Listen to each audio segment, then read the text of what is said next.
En momentos en que se cumplen 9 años de la plebitusa, esa tusa que tuvimos muchos que le apostamos a la paz y que vimos cómo se perdió el referendo que le preguntaba a los colombianos si estaba de acuerdo o no con la firma de un tratado que se había logrado con las FARC, la guerrilla más poderosa y más armada del continente, la última guerrilla marxista. Cuando vimos que ganó el no, por muy pocos votos vino la plebitusa. De eso hace 9 años.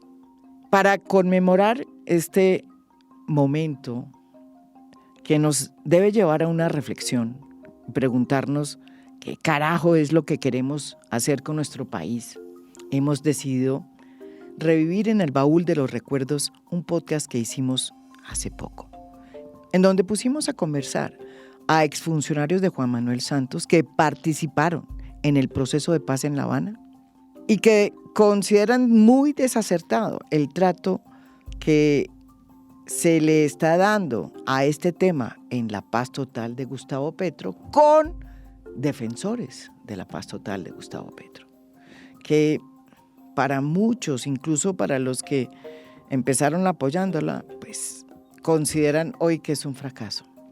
Ese cara a cara se hizo con Juan Fernando Cristo, que no solamente fue exministro del Interior de Juan Manuel Santos, sino que también fue exministro del Interior de Gustavo Petro. Y su contradictor, Iván Cepeda, senador del Pacto Histórico y actual precandidato por ese mismo partido a la presidencia de la República.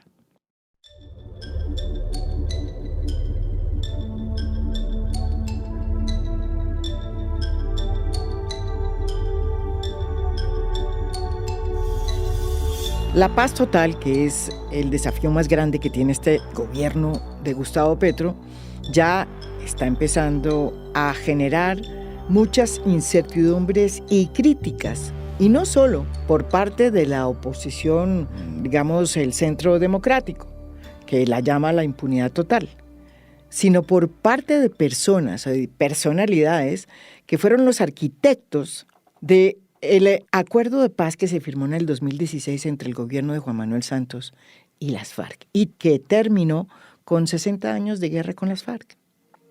El primero en salir a la palestra y criticar y cuestionar a modo de advertencia a este gobierno por su propuesta de paz total fue el excomisionado de paz Sergio Jaramillo. Miren lo que dijo. Lo que uno oye es que no han nombrado a nadie que se haga cargo de la implementación del acuerdo. La oficina del comisionado está dedicada a hablar con organizaciones criminales, con combos, a estar en las cárceles. Las mismas FARC se están quejando que no les están poniendo atención. Entonces ahí ya hay, digamos, un problema.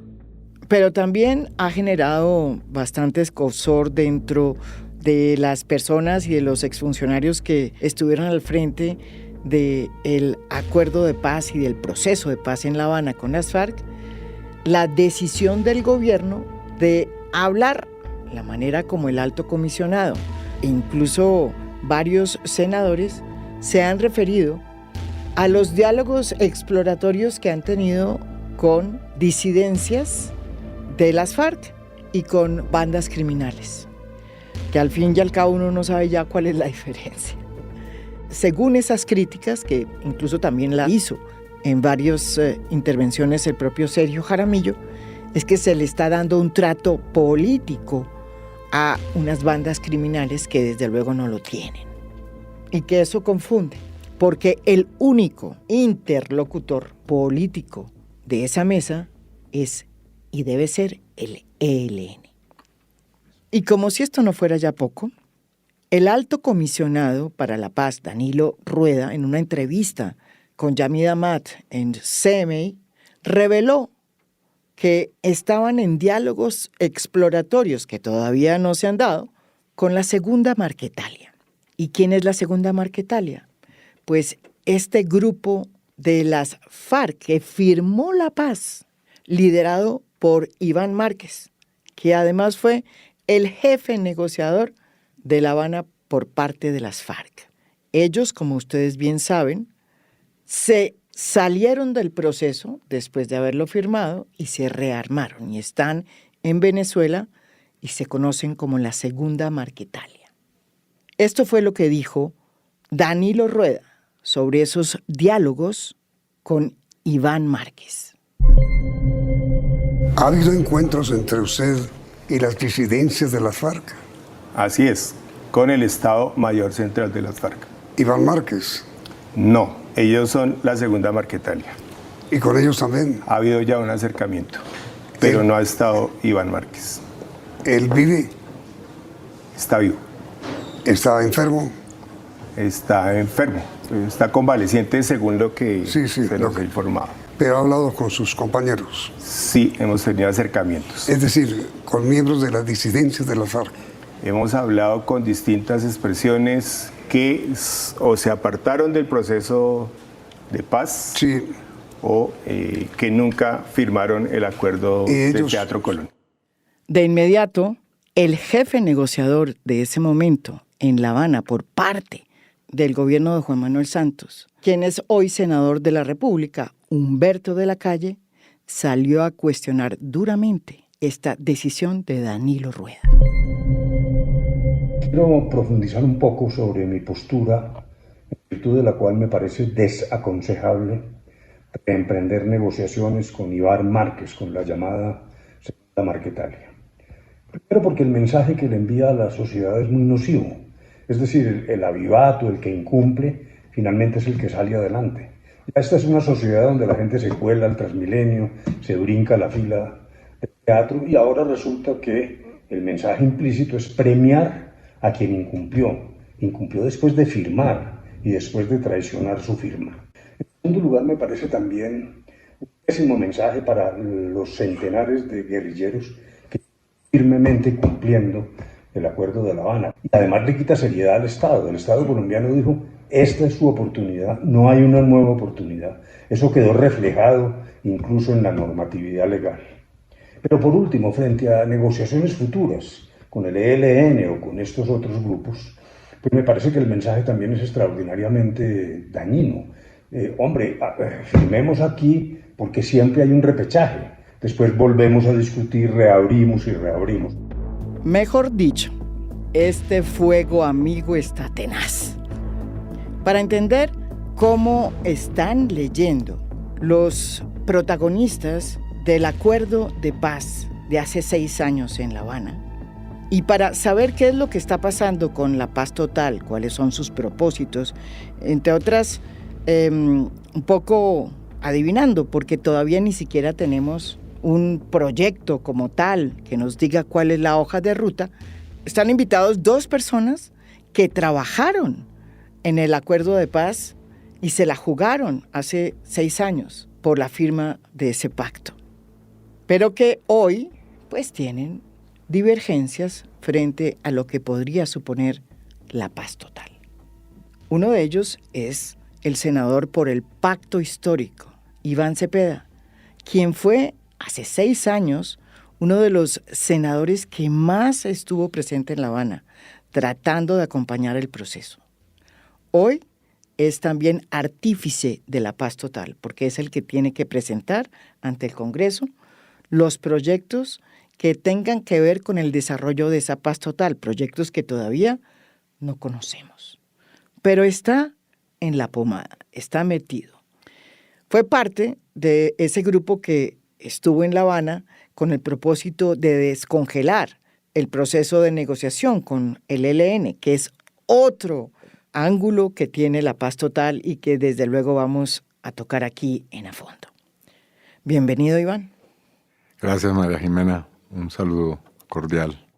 Y también está el exministro de Juan Manuel Santos, el exministro del Interior, Juan Fernando Cristo, quien estuvo en La Habana como Iván Cepeda, codo a codo, ayudando al proceso y logrando lo que finalmente se obtuvo, la firma del acuerdo de paz hace 6 años, que puso fin a un conflicto de 60 años con las FARC.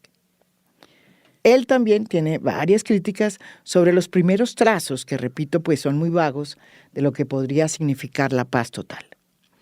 Bienvenido aquí, a fondo. Muchas gracias, María Jimena. Encantado de estar aquí con Iván y con ustedes dialogando de este tema. Iván, se lo pregunto a usted directamente. ¿Será que esta paz total se está olvidando o metiendo por allá en el cuarto de San Alejo la implementación del acuerdo, como dice Sergio Jaramillo? Bueno, en primer lugar, yo haría algunas acotaciones introductorias a lo que has dicho, María Jimena.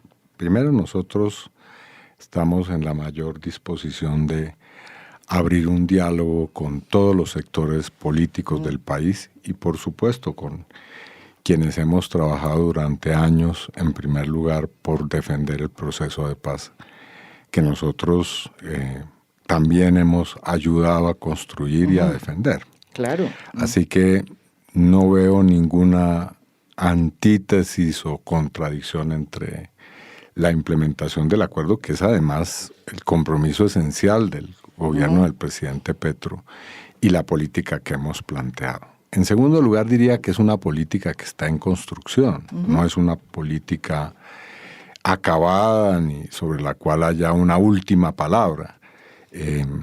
Hay sí una elaboración, y es una elaboración que no es reciente. Yo quiero decir, sobre este tema venimos escribiendo desde el 2019. Y parte pues de unas consideraciones que yo he hecho ya en distintos escenarios públicos y debates. No podemos en este momento, por determinadas circunstancias, seguir con un modelo parcial o fragmentario de paz. Ahora, esa elaboración, repito, será democrática y constructiva con todo el mundo.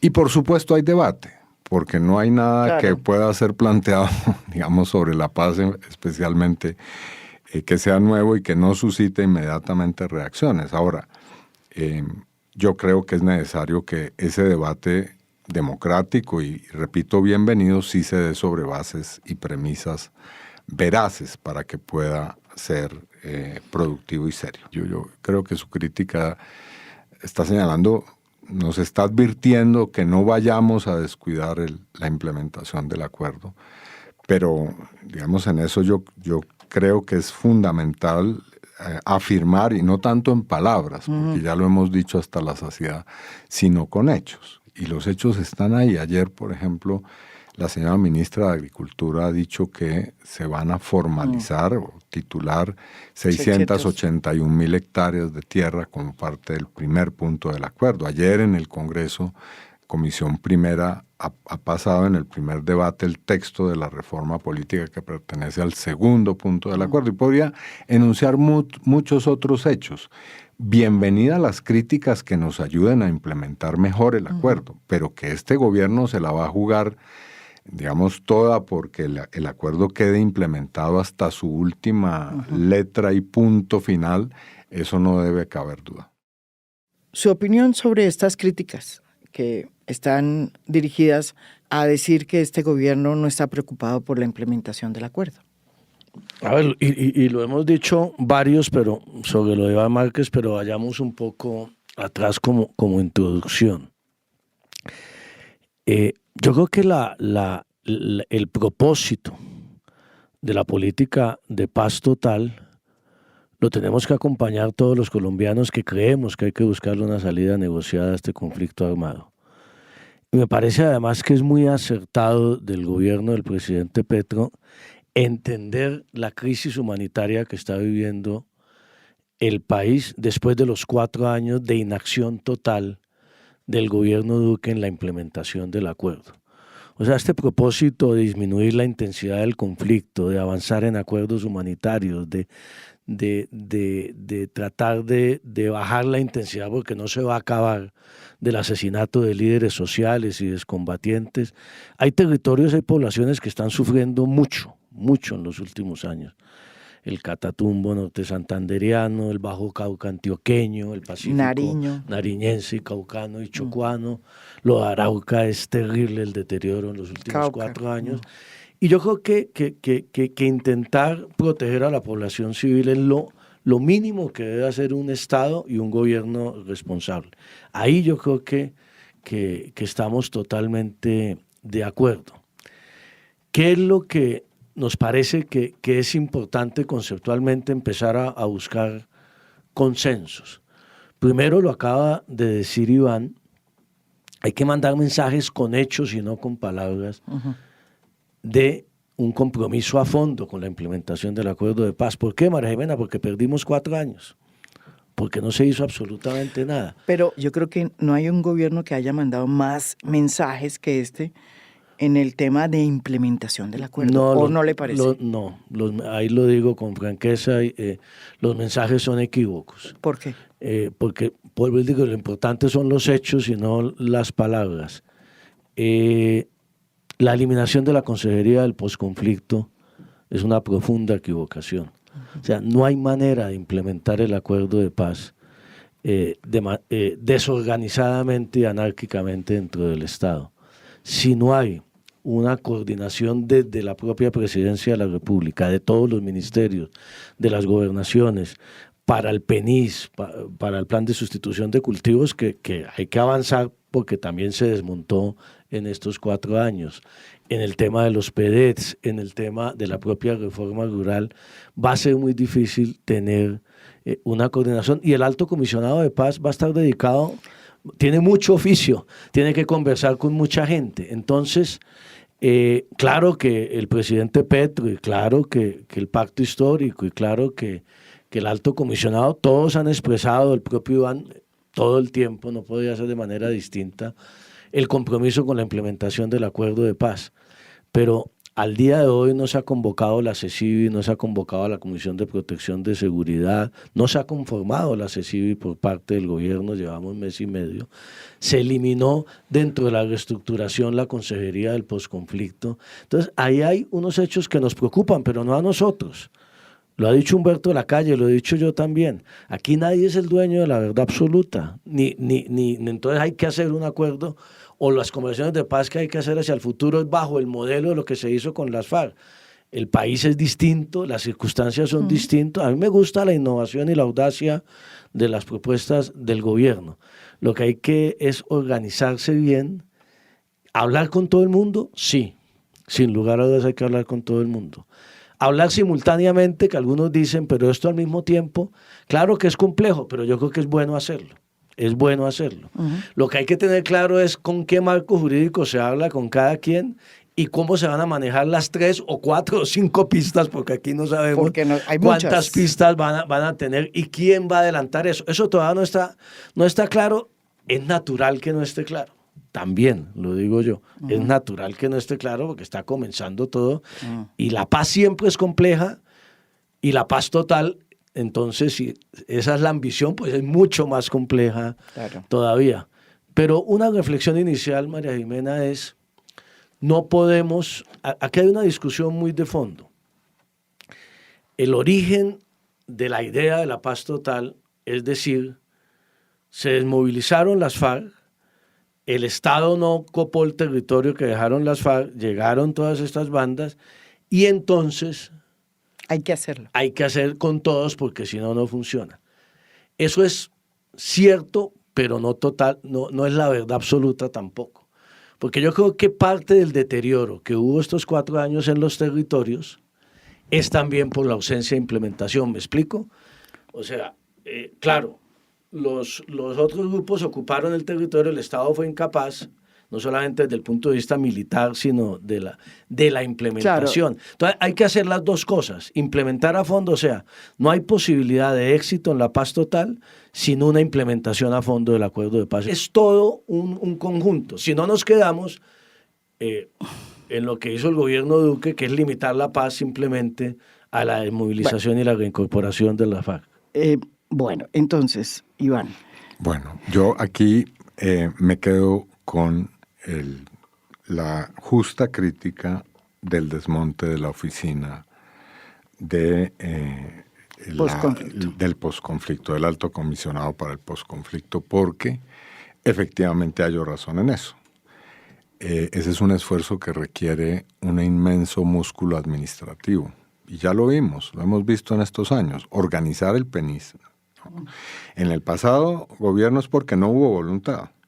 Pero cuando se hizo el acuerdo, ya ahí hubo un problema, y el problema consistía en que la tarea es enormemente exigente. ¿Por qué? Porque hay que producir ni más ni menos que la sustitución de una economía por otra, y eso no se da, quiero decirlo claramente, simplemente con actos de voluntad y de buena fe, ¿no? Aquí hay que montar todo un aparato administrativo en los territorios que permita hacer ese tránsito. Así que ahí explico cuál es el problema, y es que se han encontrado, digamos ahí, o han chocado dos obsesiones. Una, pues quienes queremos que se implemente el acuerdo, pero hay otra obsesión en el gobierno que es la austeridad. Entonces, parece ser que ahí se ha ido la mano en el recorte. Y yo sí creo, y voy a transmitirlo y me hago realmente defensor de la causa, de que hay que dotarle al gobierno de las herramientas necesarias para la implementación, no solamente desde el punto de vista de la voluntad política, de los hechos en el Congreso, de las leyes que se aprueben, sino también de los instrumentos administrativos y gerenciales que eso requiere. En eso le concedo la razón a Juan Fernando.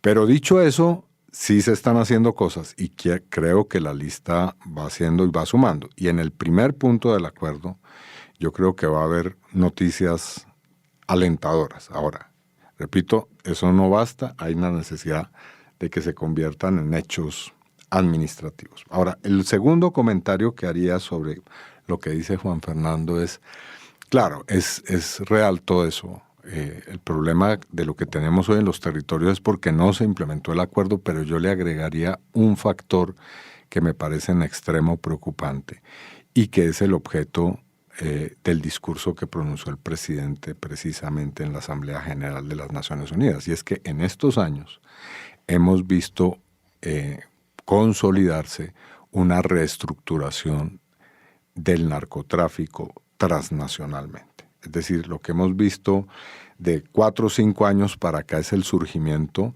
de unas redes cada vez más poderosas. No digo que antes no existieran, pero lo que está ocurriendo con el narcotráfico mexicano, lo que está ocurriendo en Venezuela, lo que está ocurriendo en Paraguay, en Brasil, es que lo que antes eran nichos del narcotráfico, digamos, inconexos, se han ido convirtiendo en unas redes formidables. Y eso tiene un impacto severo sobre los territorios en Colombia. Es decir, el problema del narcotráfico ya no es simplemente, digamos, como un ingrediente más en esto, sino que comienza a tener, digamos, el rol de un asunto del cual no podemos prescindir para encontrar una salida global. Y ese creo yo que es también parte del planteamiento que hace el gobierno. Totalmente de acuerdo. Pero entonces vamos por partes para que la gente vaya entendiendo. Comencemos por la negociación con el ELN, que es una negociación con una guerrilla que tiene un estatus político y que es, digamos que de todas, la negociación más clara y la más avanzada.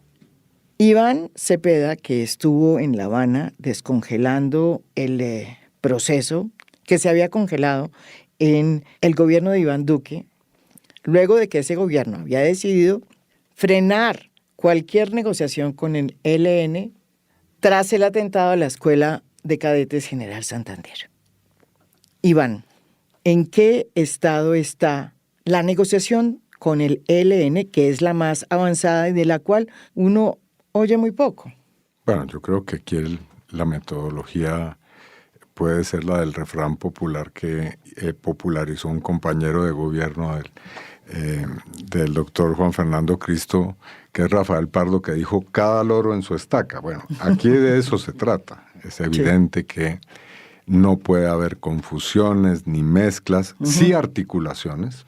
Por ejemplo, la pregunta de cómo se articula el proceso de paz del ELN con el acuerdo de paz del 2016 es una pregunta obligada. Cómo en los territorios se logra un alto al fuego de carácter multilateral, por ejemplo. Pero de ahí en adelante no puede haber mezclas. Y en eso tiene razón pues el reclamo hecho por el comandante del ELN, Antonio García. Y además es un reclamo correcto, pero no es un reclamo que tenga un fundamento real, porque nadie ha pensado en mezclar eso. Ahora, en los hechos, el proceso con el ELN viene avanzando. ¿Sí viene avanzando? Sí, sí viene avanzando. Porque una veces le da la impresión de que están metiéndole toda la carne al asador al diálogo con las bandas criminales. No, lo que pasa es que reactivar ese proceso después de lo que ocurrió durante 4 años es difícil. ¿Por qué? Porque hay una delegación que quedó aislada de toda su organización durante 4 años en los que han pasado muchas cosas, no solamente en el país, sino dentro del propio ELN. Y esa delegación ya no es, digamos, la que va a reanudar el proceso seguramente. Hay que renovarla. Y eso requiere toda una serie de pasos internos del ELN. Una consulta, seguramente la designación de una delegación nueva en la cual pueden estar seguramente delegados de lo que fue el grupo anterior, pero también puede haber una renovación y un nuevo mandato. Ahora, ese nuevo mandato tiene que ver con adecuar la agenda. No se ha dicho y nadie ha dicho, ni el ELN ni el gobierno, que va a desechar ese trabajo tan importante que se hizo durante el gobierno del expresidente Santos. Y hay que actualizarla porque, digamos, hay hechos nuevos en el país y, repito, dentro del propio ELN. Así que veremos cuál es esa actualización, pero esos pasos se están dando, ¿no? Juan Fernando Cristo, quiero recordar, tiene con el ELN una relación muy dramática, porque su padre fue asesinado por el ELN, un político muy reconocido de la región del norte de Santander. Sin embargo, él estuvo acompañando todo el proceso de negociación en el gobierno del presidente Juan Manuel Santos y también tiene su posición al respecto.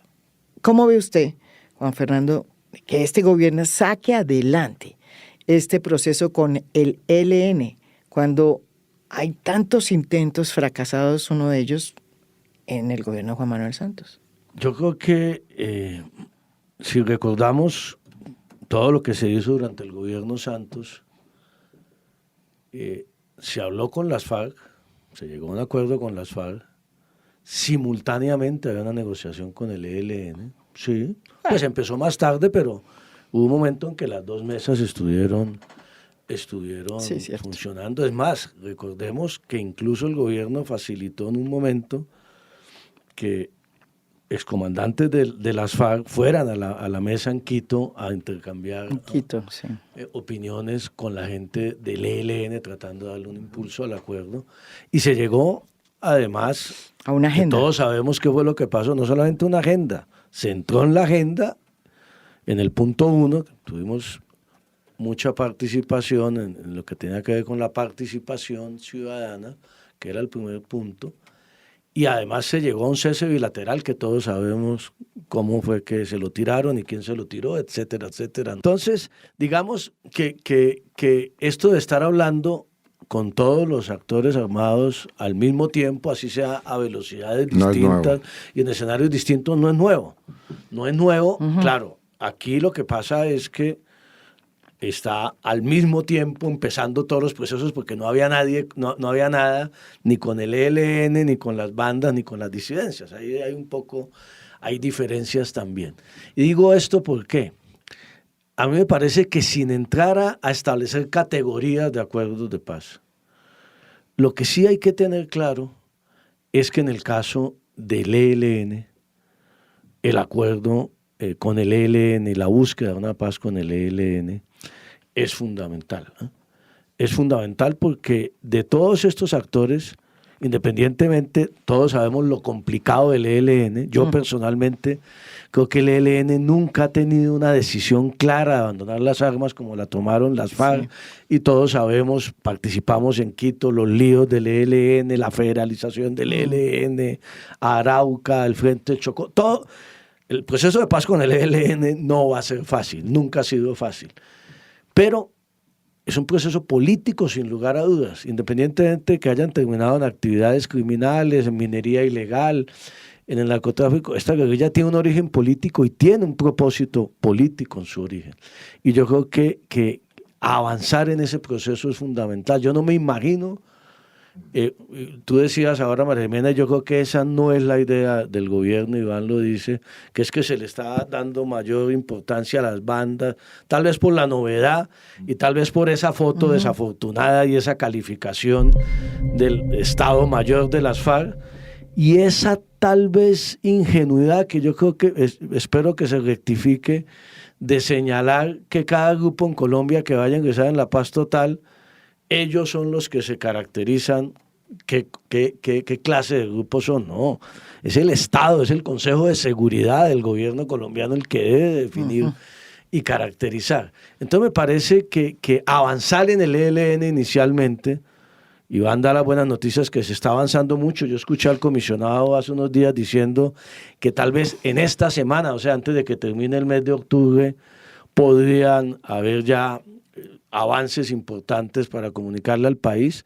Yo creo que es muy importante, puede ser como el ancla para a partir de allí avanzar en los otros procesos. Yo no desconozco que es importante también desactivar todos los factores de violencia, pero no olvidemos la negociación política. La negociación política, independientemente de que nos guste o no, y no sabemos a dónde nos va a conducir, es con el Ejército de Liberación Nacional con todas sus complejidades.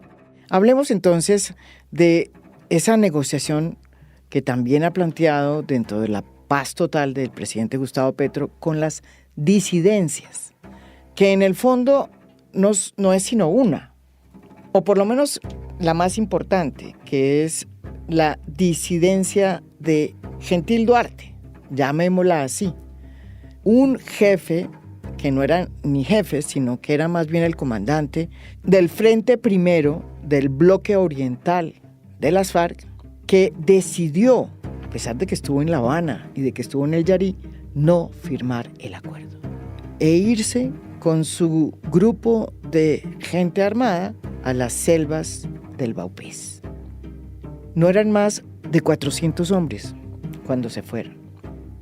Según ha contado el Alto Comisionado para la Paz, han tenido ya varios encuentros y ellos se hacen llamar el Estado Mayor de las FARC.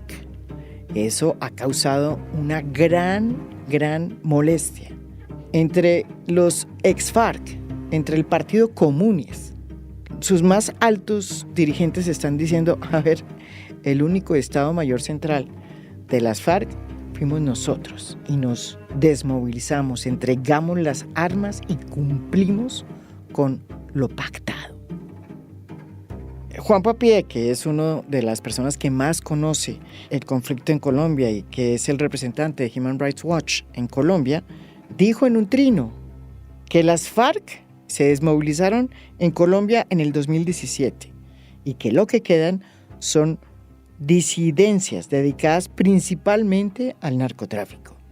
Llamarlas Estado Mayor de las FARC-EP es contraproducente y no es propio de un gobierno que se ha comprometido a implementar el acuerdo de paz. Pero este no es el único bollo que tiene la paz total. Hay otro aún más complicado que tiene que ver ya no con las disidencias, sino con una organización armada que se rearmó, la Segunda Marquetalia, que no es una disidencia, ojo, porque ellos, liderados por Iván Márquez Santrich, el Paisa, firmaron el acuerdo. Iván Márquez fue nada más ni nada menos que el jefe negociador de las FARC en La Habana y firmante, al igual que Santrich. Ellos, por razones que todavía la historia está indagando y que hacen parte de la necesidad de recuperar esa verdad, muchos sostienen que tiene que ver con esta historia del entrampamiento, decidieron irse del acuerdo y rearmarse. Y hoy están en Venezuela, bajo el nombre de la Segunda Marquetalia. Frente a esos, Humberto de la Calle ha salido a decir claramente que le parece inconveniente que un gobierno como el de Gustavo Petro, que dijo que iba a respetar la implementación del acuerdo de paz, termine hablando con quienes decidieron irse de la paz. Iván, ¿cómo es que se puede entender este diálogo exploratorio que el gobierno de Gustavo Petro está teniendo, por ejemplo, con las disidencias de Gentil Duarte, cuando se sabe que estas disidencias son en realidad grupos que trabajan con la mafia del lugar y que están empeñados en abrir la frontera agrícola, deforestando el Amazonas, con la anuencia y el apoyo de una importantísima representación de la clase política de esa región? ¿Cómo podemos darle reconocimiento político a esas personas que hoy se están dedicando a los negocios y que se hacen llamar el Estado Mayor de las FARC? Bueno, yo soy de esa idea de que la ciencia de la paz es la paciencia. Ha pasado apenas un mes y algo, un mes y medio, y el gobierno ha comenzado a dar unos pasos. Yo pediría que se le dé la indulgencia de dejar que algunas cosas maduren. Por supuesto, repito, eso no significa que cuando se cometan errores no se señalen. Y yo entiendo perfectamente pues el malestar que ha causado que a unas personas que no representan el Estado Mayor Central de las FARC, evidentemente, digamos, es un hecho absolutamente claro, firmó un acuerdo de paz y hoy hace parte de la vida política, pues se le intente usurpar su identidad. Ahora bien, ¿qué es lo que ha hecho el gobierno? El gobierno ha hecho, o más exactamente el alto comisionado, una reunión en la que se ha hablado hasta ahora de un alto al fuego y de la posibilidad de un diálogo. ¿A dónde llevará ese diálogo? Eso todavía, a mi modo de ver, no es claro. Como no es claro tampoco la otra situación, la situación de esta otra disidencia, que más que una disidencia yo diría es un rearme, porque lo de Iván Márquez y ese grupo otro que está en Venezuela ha sido más un proceso en el cual personas que estaban en un proceso decidieron dejarlo y volver a tomar las armas.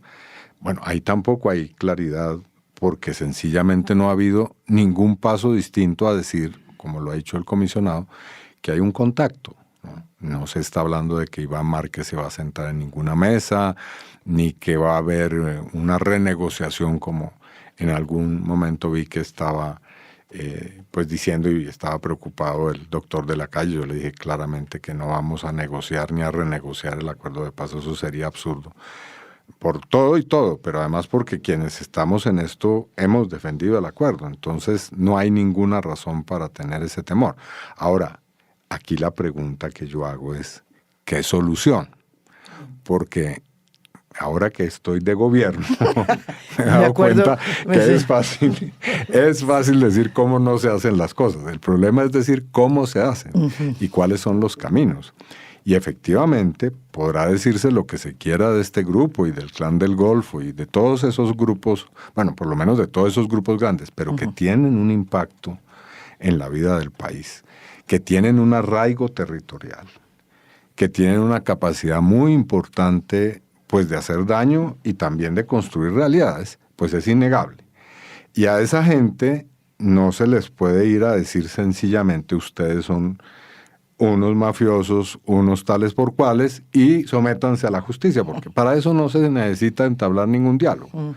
Aquí lo que hay que buscar, y eso es lo que dice el gobierno, es que sin renunciar a una política de seguridad sobre la cual podemos hablar también, haya una posibilidad y se abra el camino de un acogimiento a la justicia o en el caso de que sea así, de una negociación.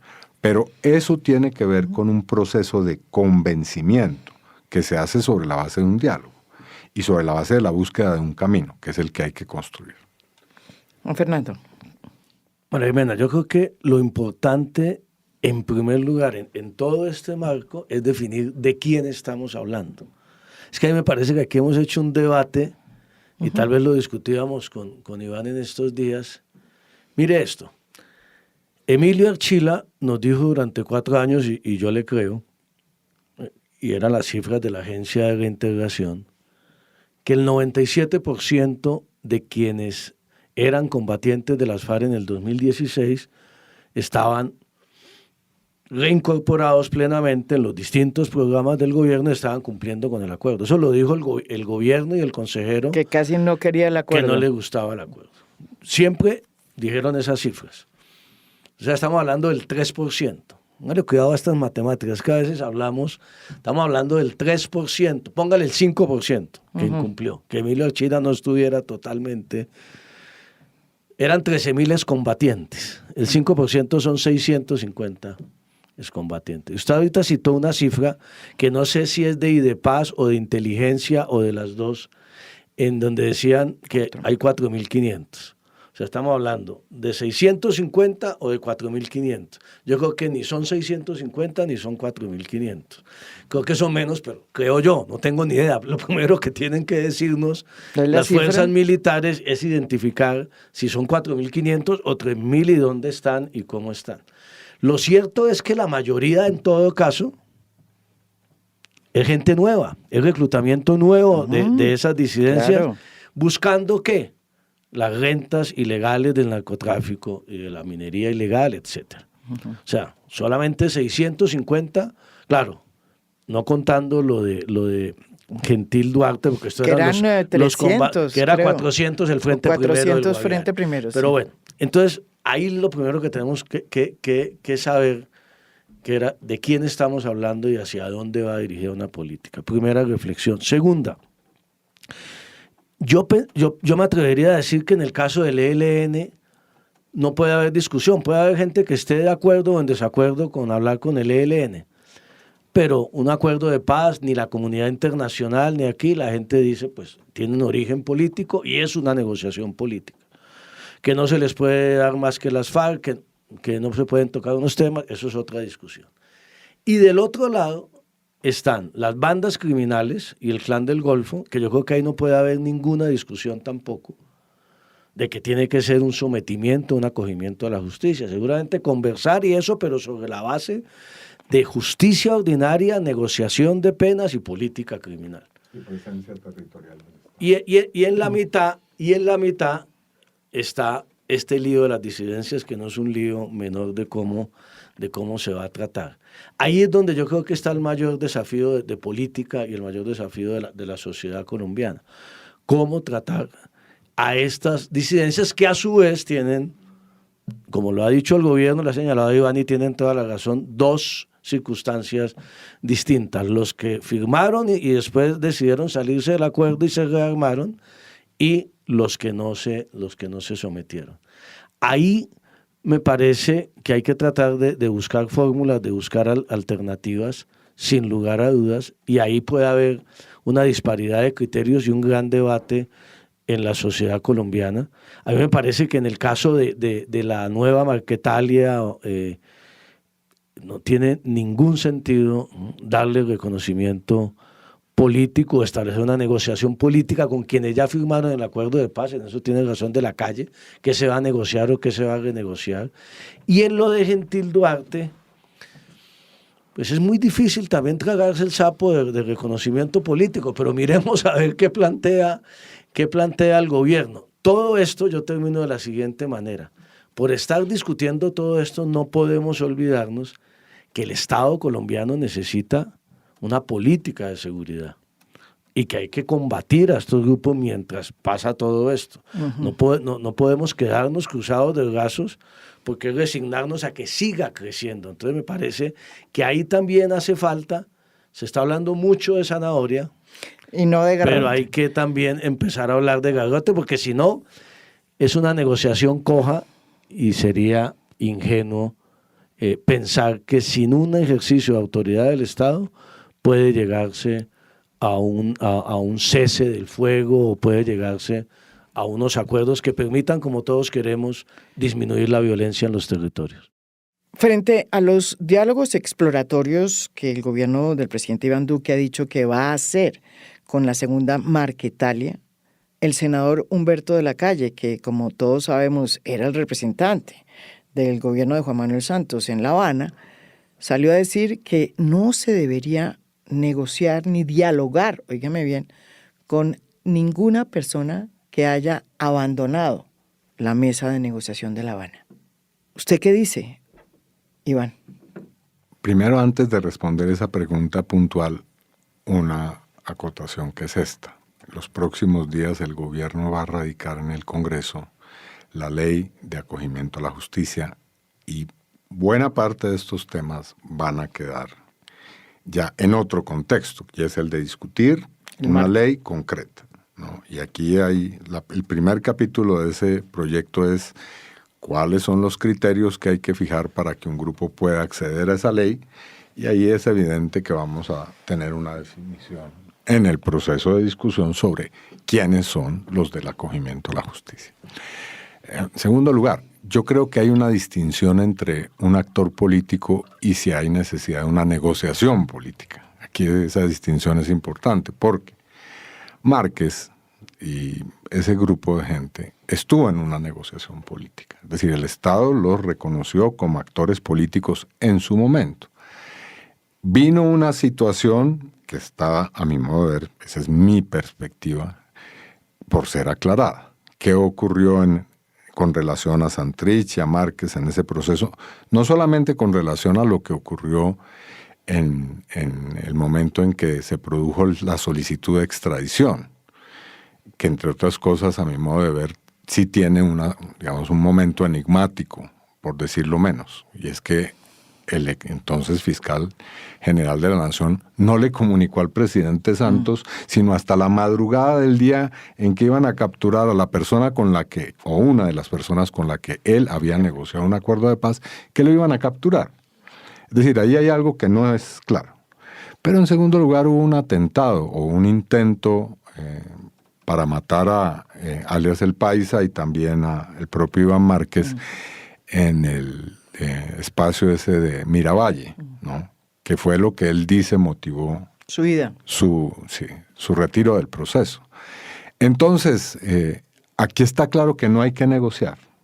Es decir, no hay que negociar porque el gobierno, por lo menos yo creo que en eso estamos claros muchos, no va a sentarse a decirle a Iván Márquez qué piensa del acuerdo de paz. Volvemos a la versión que se pactó en La Habana antes del plebiscito y volvemos a negociar eso. Eso es imposible, no se va a dar. Pero en cambio sí hay que hablar con él cómo regresa al proceso, porque, digamos, de resto lo que queda es o una política, digamos, de enfrentamiento militar o una solicitud o una oferta de que se someta sin más. Y eso no creo que vaya a ocurrir. Por lo tanto, es cierto lo que dice el comisionado, yo creo, de que hay que dialogar. Ahora, el asunto es que se dialoga. Y voy a un otro asunto ahora, ya que Juan Fernando plantea el problema de la seguridad, sobre el cual me parece muy importante dialogar, porque sí, yo creo que sí es importante ver qué política de seguridad está aplicando el gobierno. Pero antes de eso digo esto, más allá de la discusión sobre qué es cada grupo, al cual en Colombia le damos una enorme importancia y gastamos una energía fundamental en eso, la discusión es qué pasa en los territorios. Es decir, nosotros podemos resolver de alguna manera estas discusiones, pero se ha dicho hasta la saciedad, si no resolvemos el problema del narcotráfico, si no resolvemos el problema de la pobreza rural, si no resolvemos el problema del modelo de desarrollo territorial, no habremos avanzado. Entonces, la pregunta es ¿por qué tanta energía en esto? Que está bien que se invierta, no digo que no, pero ¿por qué tan poca en lo otro? Que es, a mi modo de ver, el otro aspecto fundamental de esto. Bueno, sobre la política de seguridad podemos conversar. Y para confundirlos a ustedes que nos están escuchando aún más, les cuento, en el tema de las bandas criminales también hay dos clases. Primero, están las grandes oficinas que operan en ciudades y no solamente como la oficina de Envigado, que opera en Medellín y que es hoy casi que un banco de segundo nivel, que funciona clandestinamente, sino que también hay oficinas en Bogotá, oficinas de Lampa, si se quiere decir.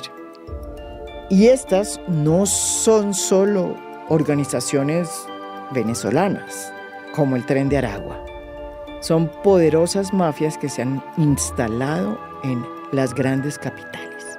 Y por el otro están las AGC, que así se llama el Clan del Golfo, una organización armada criminal que está presente en muchos territorios de Colombia, donde hubo un incremento sorprendente de la violencia en los últimos 4 años, y que funciona como una máquina recicladora de la guerra. Entonces, ahí en el Clan del Golfo hay ex-FARC, ex-EPLs, ex-AUC, porque así funciona la guerra reciclada en Colombia. Aquí la discusión no es si son o no agentes políticos, desde luego no lo son, sino cuál es el marco jurídico con que se va a imponer un sometimiento, porque con ellos no hay más otro camino.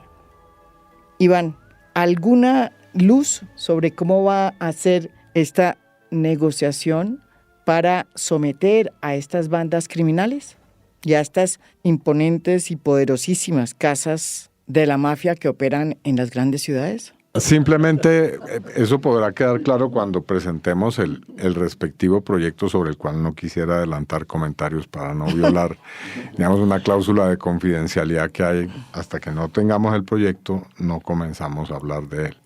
Pero lo que sí quiero decir es lo siguiente, es decir, esa distinción es totalmente cierta y hay que lograr que ambos sectores, por decirlo así, pues también se acojan a la justicia, porque no haríamos mayor cosa logrando que las AGC o el Clan del Golfo lleguen a un proceso de acogimiento si las oficinas del narcotráfico se mantienen, por la sencilla razón de que son esas oficinas las que en buena parte nutren estas otras organizaciones, porque no es solamente el Clan del Golfo, sino muchas otras que hay en el país.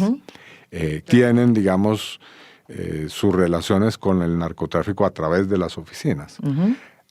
Pero lo que diría es esto: además de eso, es necesario pensar que al Clan del Golfo no vamos a poder acabarlo por la vía del acogimiento si no se piensa en la presencia territorial del Estado.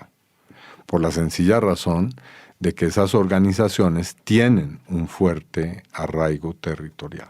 Es decir, no es cierto simplemente que estén sometiendo a unas poblaciones. El problema es que por la ausencia del Estado cumplen las funciones del Estado en algunas partes del país.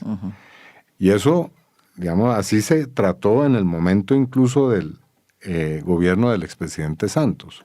Con el Clan del Golfo se hizo una política de acogimiento a la justicia, pero también en el que había, pues, digamos, la intención de planificar cómo el Estado hace presencia en el Urabá chocuano y en muchos otros lugares donde el Clan del Golfo está presente. Así que esa política debe tener también esa componente. Sin que fuera parte de la negociación. No es una negociación, política, sino como parte del Estado. Una política del Estado complementaria, claro. Exacto. De acuerdo, yo creo que es importante. A ver, varias cosas. Yo creo que nadie discute que el Clan del Golfo ni las oficinas de Envigado tienen el propósito de gobernar, ni de tomarse el Estado, como lo tuvieron las FARC y el ELN. Bueno, muchas de ellas ya gobiernan. En sus orígenes, bueno, territorialmente, de tomarse el poder nacional, digamos. Tiene razón, pero el propósito, pero gobiernan con propósitos mafiosos, no de... Entonces, exacto. Yo creo que es claro que la ley que va a presentar el gobierno tiene esos destinatarios fundamentales, las oficinas y el Clan del Golfo. ¿Cómo se va a hacer esa política de sometimiento, de acogimiento? ¿Cómo va a participar la Fiscalía General de la Nación con su política criminal en esas rebajas de penas? ¿Tenemos individualizados o no los integrantes del Clan del Golfo, la inteligencia del Estado, las fuerzas militares y de policía? ¿Sabemos con quién se va a negociar? ¿Cómo se va a evitar ese reciclamiento?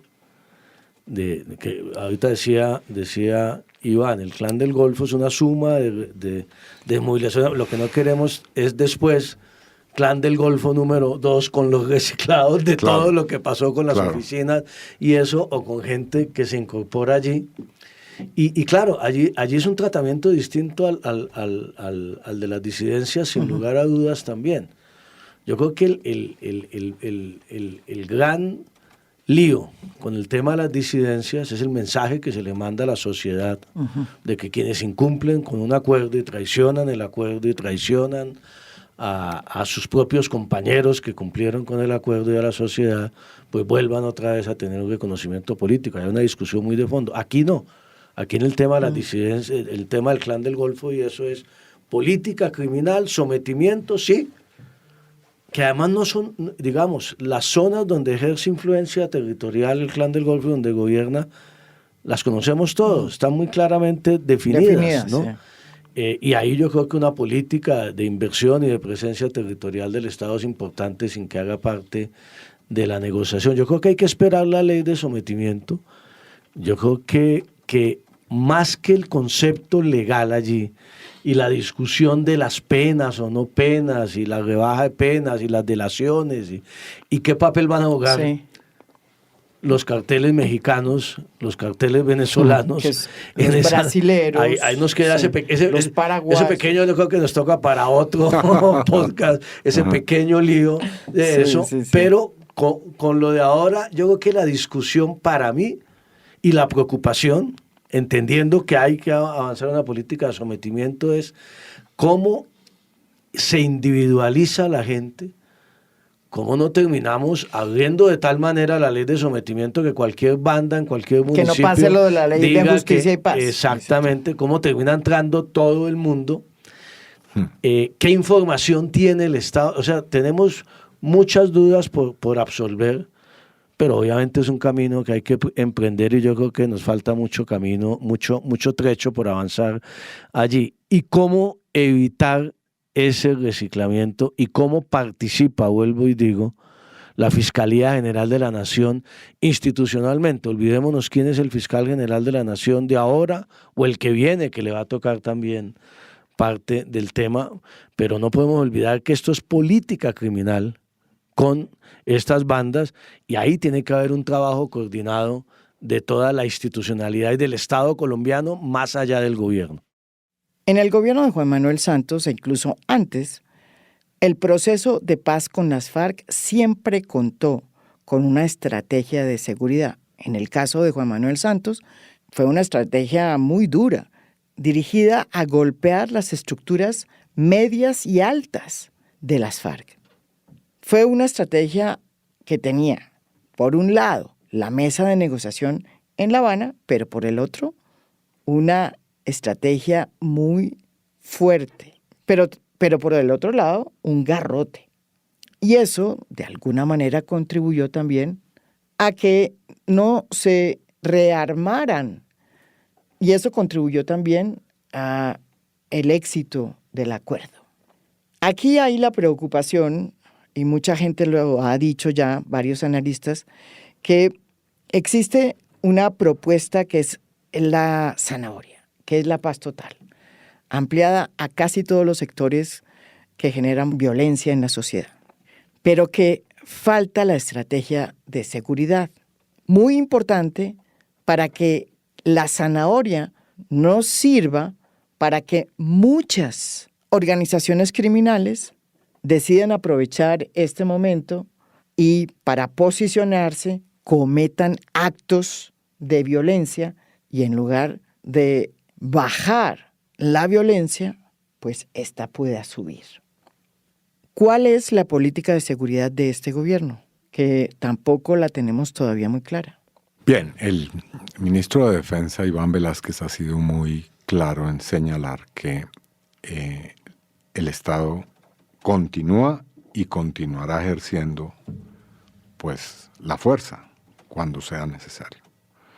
Y ha dado muestras de esa disposición, es decir, ha dado órdenes perentorias, la inteligencia de las fuerzas militares, de la policía sigue actuando, en todos los territorios están presentes las fuerzas militares, pero aquí hay que introducir inmediatamente un asterisco o, digamos, mostrar en qué se diferencia la política de seguridad de otras políticas. En primer lugar, es una política que no es una política de seguridad nacional, no es una política de enfrentar a un enemigo interno, es una política de seguridad humana. ¿Y eso qué significa? Significa que tiene en primer lugar como, digamos, concepto central la protección de la vida. Ahí hay una discusión, por supuesto. Y es la discusión que puso en evidencia el presidente de la República cuando le dio la orden a las fuerzas militares de que más que reportar bajas, entre comillas, de las organizaciones armadas, se dedique a dar resultados de cómo protege la población civil, cómo protege a sus propios integrantes y cómo ejerce en todo momento un respeto irrestricto al derecho internacional humanitario y a los derechos humanos. Y ahí hay una diferencia, por supuesto. ¿Por qué? Porque lamentablemente esa no ha sido la prioridad. En el pasado gobierno, ¿qué decir? Se intentaron revivir los falsos positivos. No voy a hacer la lista de asuntos. Un tema puntual, por ejemplo, el bombardeo de campamentos donde se sabía que había menores de edad.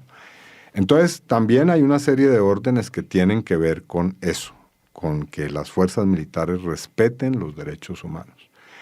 Y en segundo lugar, con que desarrollen un tipo de relación claramente distinto con la población. ¿Y eso en qué se expresa? En que las fuerzas militares tienen componentes que pueden ayudar definitivamente a desarrollar tareas que no necesariamente tienen que ver con el enfrentamiento militar, la coerción o el control del orden público, como por ejemplo, y eso ha sido también una tarea que ha ordenado el ministro, que los batallones de ingenieros, que quienes estén dedicados a la labor de la erradicación de los cultivos de uso ilícito, cuando ya no lo estén, se dediquen a contribuir a construir obras civiles, por ejemplo, para mejorar la situación de las poblaciones. Eso puede, sin lugar a dudas, dar no solamente un resultado en términos de mejorar la infraestructura del país, sino de desarrollar un nuevo tipo de relación entre fuerzas militares y de policía y población. No digo que eso no se haya hecho en el pasado, por supuesto, pero aquí es un énfasis y una prioridad. Juan Fernando. Yo entiendo que esa sea la prioridad. En el discurso, incluso en el gobierno de Uribe y en el de Santos, allá del Catatumbo, por ejemplo, la vía Tibú-Gabaga, que es fundamental para esa región, la llevan haciendo varios años, le ha faltado plata, ya está casi terminando, y es el batallón de ingenieros militares, entre otras cosas, porque no hay ningún contratista que pueda ir hasta allá ejecutar afortunadamente esa obra, exacto. Entonces, digamos que eso es importante. También es muy importante, aquí se fue generando una narrativa que llaman ahora en el país, en el sentido de que no se podía tener una política de seguridad eficiente y al mismo tiempo respetar los derechos humanos. Eso es totalmente absurdo. Entonces aquí pareciera que hay dos extremos: o usted respeta los derechos humanos o usted entonces hace una política ineficiente en materia de combate a los grupos irregulares. Y yo sí creo que ese énfasis del gobierno en el respeto a los derechos humanos y ese mensaje y esos símbolos desde la propia cabeza del Estado son fundamentales, que es lo que no hubo en el anterior gobierno ni hubo cuando los falsos positivos. Y yo creo que va a avanzar mucho las fuerzas militares en legitimidad frente a la población en esa materia. Y esa legitimidad es la que, entre comillas, hay que utilizar bien, ¿no?, para al mismo tiempo ser eficaces en el combate a esas mafias. Yo entiendo lo de la protección de las vidas en todas estas zonas, pero hay que combatir las mafias y hay que combatirlas no solamente en el tema de capturas a todas estas organizaciones, en el lavado de activos, en la destrucción de laboratorios, en la interdicción hay que ser mucho más eficiente, en la cooperación judicial. Ahora que se van a restablecer las relaciones con Venezuela, el tema de seguridad en la frontera es absolutamente fundamental. No podemos dedicarnos solo a hablar de comercio, de inversión y no olvidarnos que hay un problema de seguridad en la frontera. Entonces, digamos que lo que yo extraño hasta hoy, entendiendo lo que acaba de decir Iván, lo que sería muy importante como marco para toda esta paz total, es decirle al pueblo colombiano, estamos aquí con la paz total, vamos a hablar con todo el mundo, vamos a buscar desactivar esos factores de violencia, pero aquí está el Estado y aquí hay una política de seguridad que todavía no se le ha presentado formalmente al país. Hay discursos valiosos del presidente, hay intervenciones del ministro de Defensa, pero yo creo, así suena un poquito formalista como somos los colombianos, yo creo que es importante que la sociedad, la academia, quienes estudian estos temas de seguridad en el Congreso, en todas partes, tengamos claro en un solo documento o en una sola idea cuál es la política de seguridad, cómo se va a ejercer la autoridad del Estado colombiano contra estos grupos criminales, para no dejar la más mínima duda de que lo que va a pasar es que se está debilitando ese poderío del Estado para enfrentar a estas bandas que cada día, mire usted la paradoja, en el gobierno de la seguridad democrática número 3, que fue el de Duque, en estos 4 años, fue el crecimiento exponencial, donde supuestamente eran los de la mano dura, de todo el narcotráfico, de las bandas. El 7 de agosto del 2018, María Jimena, el ELN tenía presencia en 91, 92 municipios de Colombia. Hoy tiene más de 200 después de los 4 años de Duque. Las disidencias, usted lo mencionaba, empezaron con 400. Estaban presentes en 55 municipios del país, hoy están presentes en más de 120. ¿Y para qué hablamos del Clan del Golfo? Entonces yo creo que no necesariamente mano dura y no respetar los derechos humanos quiere decir eficiencia en la política de seguridad. La paz total solo es posible porque hace 6 años se firmó un acuerdo de paz con las FARC, un acuerdo que abrió los canales cerrados de la democracia en Colombia y que permitió el ascenso de la izquierda en el país. Su implementación debe ser, como lo ha dicho el propio Gustavo Petro, una prioridad en este gobierno. No sé si lo saben, pero la paz total y la paz del fin del conflicto que se firmó en La Habana son paces siamesas. Si una fracasa, la otra también. Esto es A Fondo, un podcast original de Spotify. Mi nombre es María Jimena Duzán.